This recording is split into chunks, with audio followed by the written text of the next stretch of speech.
Allikad on olnud meie esivanemate jaoks alati väga tähtsad kohad. Allikatest on vett võetud ja allikatele on usutud olevat ka maagilisi võimeid. Allikatele on viidud andameid, enamasti küll hõberahasid, ehteid, aga ka ilusaid värvilisi riidetükikesi. Siin selle allika juures on puuokstel üks pael.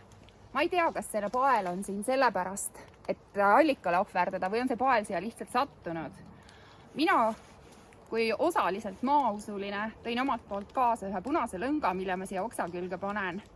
Ja seda tehes tahaks paluda selle allika vaimudelt vabandust sellepärast, et nad oma allikast ilma jäävad, sest selle allika võtab enda alla Rail Baltic, kui ta sellisel kujul olema saab.